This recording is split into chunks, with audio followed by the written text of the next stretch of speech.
میت کی روح 40 دن گھر آتی رہتی ہے، اور مومنین کی روح جمعہ کی رات کو، شب برات کو اور عیدین کو اپنے گھروں پہ آتی ہے۔ یہ بات مشہور ہے کہ اس دن روحیں آتی ہیں، ایک تو جمعرات کے دن آتی ہیں، اور ایک جو ہے عیدوں کو آتی ہیں اور شب رات کو آتی ہیں۔ حالانکہ اس کے پیچھے کوئی دلیل نہیں ہے، یہ ہمارا اپنا خیال ہے۔ دیکھیں وہ کس لیے آئیں گی، کیا کرنے آئیں گی؟ ان کا دنیا سے کوئی رشتہ، کوئی تعلق، ان کو تو کوئی انٹرسٹ ہی نہیں رہتا یہاں سے۔ جو نیک لوگ ہوتے ہیں وہ کہتے ہیں شکر ہے ہماری جان چھوٹی اس مصیبتوں کے گھر سے، اس قید خانے سے، اور جو برے لوگ ہوتے ہیں وہ جتنا بھی چاہیں کہ آ کے واپس کوئی اچھا عمل کر سکے تو آ نہیں سکتے۔ سورۃ المؤمنون میں آپ نے ایک آیت پڑھی ہوگی، وَمِن وَرَائِهِمْ بَرْزَخٌ إِلَى يَوْمِ يُبْعَثُونَ۔ جو روح ایک دفعہ آگے چلی گئی، ان کے پیچھے برزخ حائل ہو گیا، پردہ حائل ہو گیا۔ کب تک؟ إِلَى يَوْمِ يُبْعَثُونَ، اس دن تک جب کہ یہ بالکل ایسے جیسے بچہ پیدا ہونے کے بعد واپس نہیں ماں کے پیٹ میں جا سکتا، ایسے ہی دنیا سے جانے کے بعد انسان دنیا میں نہیں آ سکتا، اتنا ہی محال ہے۔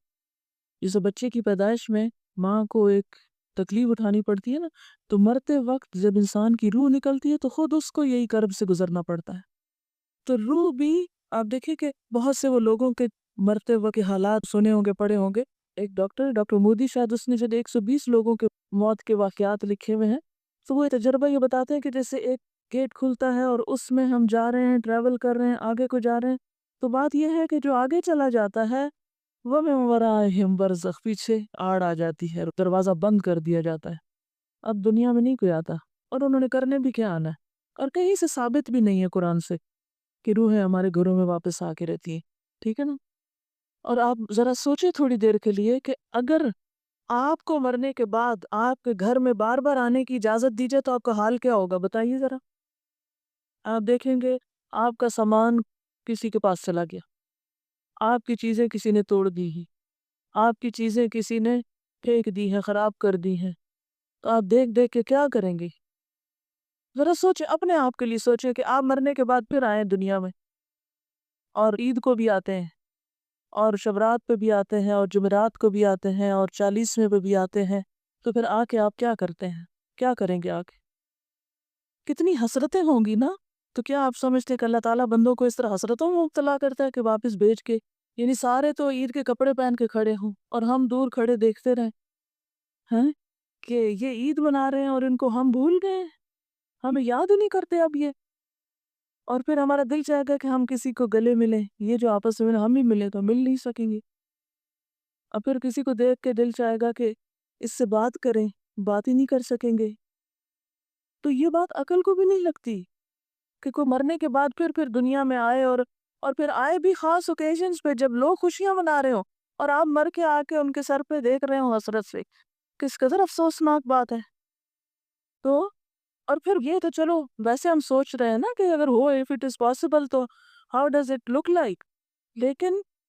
قرآن میں بھی کہیں نہیں لکھا ہوا اور حدیث میں بھی کہیں اس طرح نہیں پتہ چلتا۔ ہاں یہ ہے کہ مردہ جب قبر میں ہوتا ہے نا تو اس کے حساب کے لیے اس کو واپس روح لوٹائی جاتی ہے، اس کو اٹھا کے بٹھایا جاتا ہے، اور وہ جو ایک کنیکشن ہے نا مردے کا قبر میں اور برزخ میں، وہ ایک خاص کنیکشن ہے، جیسے ہمارے پاس ایک ٹیلی فون ہے اور ایک کسی اور جگہ پر ہے تو وہ ایک خاص وائر کے ذریعے کنیکشن ہے، تو جسم اور روح کا ایک کمیونیکیشن کو ہو سکتا ہے آپس میں، لیکن وہ قبرستان کی حد تک ہو جائے تو ہو جائے، کیونکہ وہاں سزا جزا کا ایک کنسپٹ موجود ہے قبروں کے اندر، لیکن عام گھروں میں اور گھروں کے اندر آ کر، اور پھر یہ کہ کچھ روحیں بھٹکتی ہیں اور کچھ روحیں دوسروں کے اوپر مسلط ہو جاتی ہیں، اور یہ سب جنات ہوتے ہیں جن کو انسانی روحیں سمجھ کر وہ کیا جاتا ہے، اور بعض اوقات شیاطین دھوکہ دیتے ہیں انسانوں کو، کیونکہ بعض لوگ کہتے ہیں نا مجھے بالکل ابھی خوشبو آئی تھی اور مجھے ایسے لگا جیسے مجھے کسی نے آواز دی ہے، اور مجھے بالکل وہ تو میرے بھائی جیسا ہی تھا، کوئی مجھے ہیولا نظر آیا گھر میں، اور یہاں خانہ کعبہ میں نظر آیا فلاں، وہ تو بہت ہو چکا۔ یہ سب اگر آپ نے سائیکالوجی پڑھی بھی ہو تو اس میں آپ نے پڑھا ہوگا، التباس کے بارے میں پڑھا ہوگا، ہیلوسینیشن وغیرہ کے بارے میں، خیر وہ ایک اور ایکسٹریم پہ لے جاتے ہیں، لیکن بیسیکلی یہ ہے کہ جو شیاطین ہوتے ہیں، جنات ہوتے ہیں، وہ بھی بعض اوقات انسان کو دھوکہ دیتے ہیں، ایسی باتیں ان کو بھٹکانے کے لیے، بہکانے کے لیے، ان کا عقیدہ خراب کرنے کے لیے، بگاڑنے کے لیے ان کو بھول بھلائیوں میں ڈالتے ہیں، ان شکلوں میں آ جاتے ہیں، ٹھیک ہے نا؟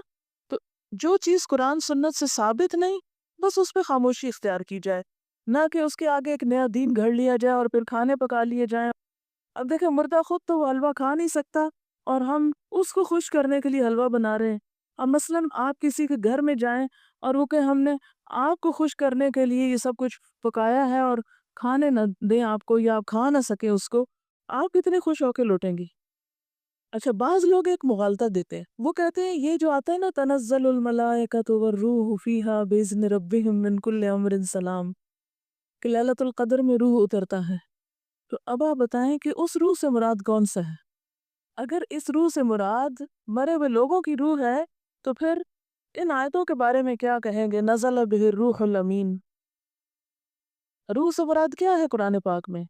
جبرائیل علیہ السلام کے لیے لفظ استعمال ہوا ہے، اذ ایدتک بروح القدس قل نزلہ روح القدس